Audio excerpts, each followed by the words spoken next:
wearing blue and white beaded necklaces, putting on face paint, ringing cowbells, wilding out at pep rallies, and participating in themed dress-up days are all a part of Pittsford's Spirit Week.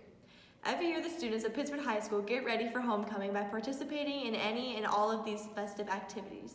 Another thing students do is get together with classmates outside of the classroom setting to prepare their float and/or banner for the homecoming parade. Class of whatever is normally written in noticeable letters on the banner, showing off the hard work and creativity that went into each one. For example, the senior banner would say, Class of 2020. Every year, the whole class gets credited, but every year, the majority of the class doesn't even participate in the making of the banner.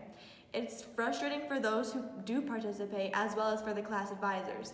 Because it causes too much frustration and fails to incorporate most of the class, a new tradition or competition should be considered.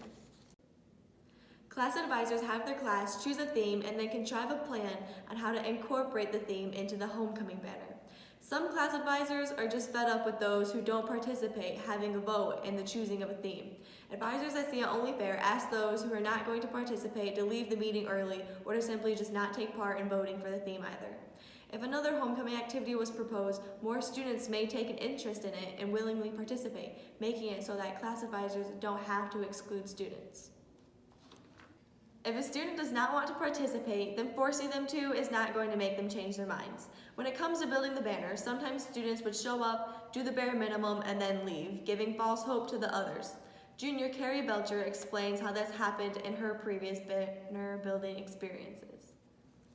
I don't think that showing up to the banner should be mandatory personally, because for my freshman year and my sophomore year, I mostly did the banner by myself.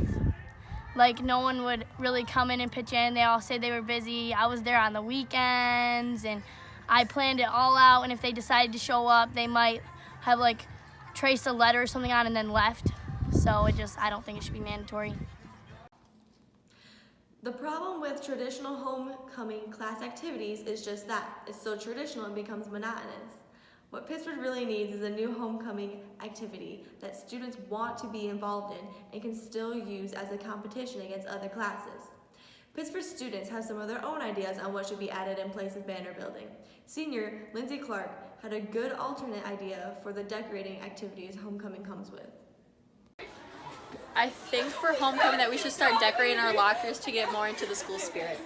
Each individual student that bothered to take the time would then see all of the other lockers decked out around theirs.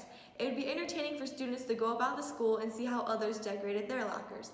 Another senior, Kara Hughes, introduced the idea of more of a class activity. I think instead of doing banner building, we should decorate our hallways because that's a lot easier, and I feel like more people would get involved. Doing this would interest students more, as well as having each class work together. It could be a competition just like banner building. Each class could decorate their section of the hallway. I personally would have enjoyed doing different activities other than banner building during my high school career because it really was just the same small group of students working on the banner. I hope to see some of the traditional homecoming events still take place, but also some new ones come into play in future years.